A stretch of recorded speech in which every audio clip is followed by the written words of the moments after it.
everyone, welcome back to my channel. It has been a minute since I did a sit-down video, but I hope you guys have been enjoying the vlogs.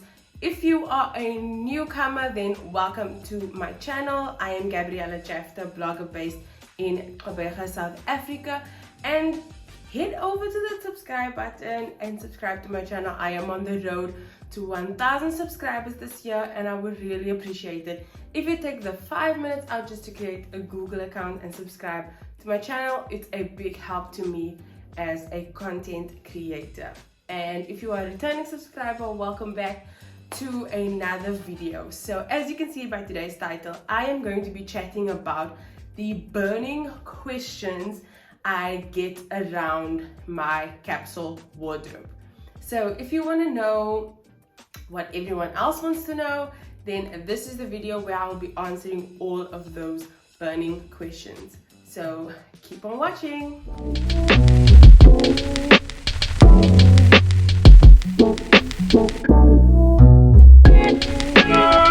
Okay, so I have my laptop here with all the questions that I've been getting over the last year or so about capsule wardrobe, and the main one is, what is a capsule wardrobe? So I've done a video about this before, but to explain in simple terms, a capsule wardrobe is a small wardrobe that has items that you can mix and match with various pieces in your wardrobe. So they are great basic pieces and staple pieces that you can mix and match with your more bolder pieces. For example, my bold piece would be a denim jacket, and then I have a great quality jeans and a great quality t-shirt that I can then pair with my statement jacket. So it's having limited items in your wardrobe that you mix and match and they work together. So that is a capsule wardrobe.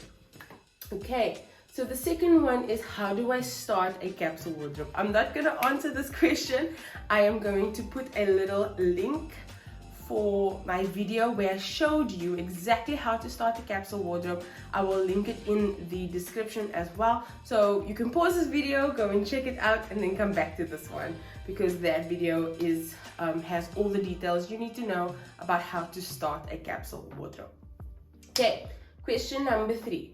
Does my wardrobe have to be black and white? With the capsule wardrobe, this is a bit complicated because yes and no. Your wardrobe doesn't just have to be black and white pieces. Black and white pieces are very easy to mix and match, so they are great base pieces for a capsule wardrobe. So for example, my base pieces are mostly black, white and beige because they are great for integrating into my wardrobe and mix and matching it with the pieces that I already own. But then I do have accent colors like blue denim, I have greens, and I have yellows because those two colors go well with my skin tone.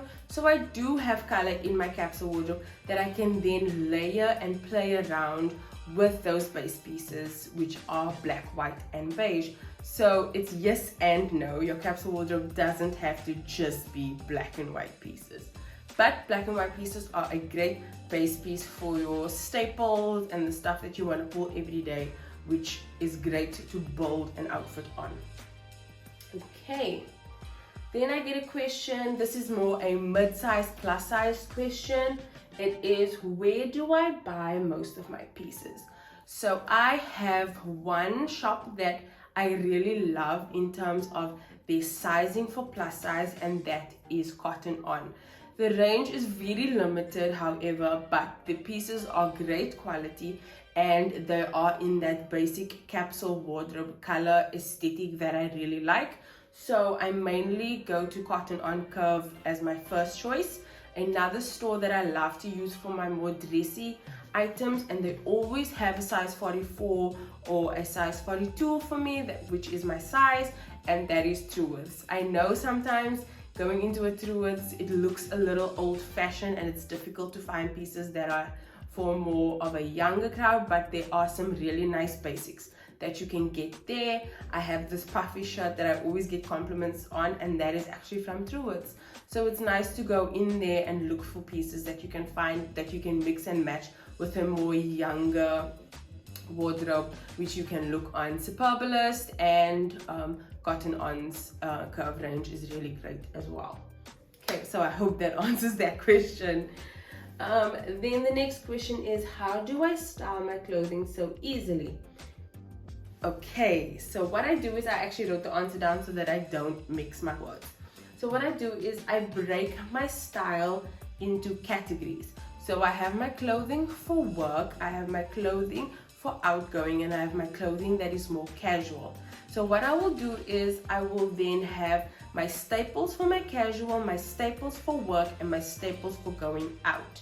And then sometimes I will play around and mix and match within those categories, but it's easier for shopping when I know that, okay, this is suitable for work, so I keep this separate, this is suitable for going out, and then I can switch it out and build outfits from there. Another thing that I use in order to style my clothing, I use a clothing rail. So I'll pop a few options on my clothing rail and see, ooh, this will actually work with this will actually work with that. And that's how I sort of build and style my wardrobe with the limited amount of pieces that I have. Okay, then do I get bored of having limited options? No. My previous answer is the reason why I don't get bored is because I'm constantly playing and mixing, matching my clothing and seeing what works and what doesn't work. So play around with your clothes, have fun with it. Okay, then the next question is, how often do I buy clothing? I buy clothing, I would say twice a year, for making sure that my basics, like my leggings, my t-shirts, if they are worn out, I will then replace that.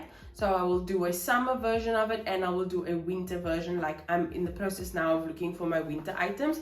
So I'm going to be looking for polo necks and that kind of thing. And in summer, I recently did a t-shirt upgrade because a lot of my t-shirts were worn out. So I did an upgrade on my t-shirt basics. And then depending if there's a special occasion coming up, like my graduation's coming up now, I will then go and buy 2 or 3 items to just add to my wardrobe. And I do a regular clean out and fit on to see if there's items that no longer fit me. I then give that to a close person who is similar size to me, so I usually donate that to them. So I'm constantly making sure that the clothing in my wardrobe fits, and I do that about twice a year. So when I buy something new, I then look for something that no longer fits me or that is a bit worn but not too worn that someone else can't wear it. So that is how I do it. Okay, so what is my best kept secret? Okay, my best kept secret is, I have 2. One, it's tailoring.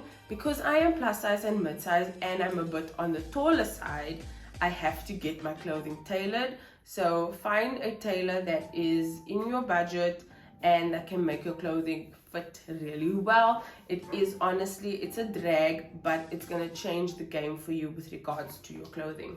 Then the next one is visualization. Like I mentioned before, I have a clothing rail. You can use your bed, you can use the floor. Just throw your clothes down and see what else you have in your wardrobe that you can mix and match together if you feel like your items are limited. So my secrets are tailoring and visualization. Okay, and then how often do you determine the right sizing?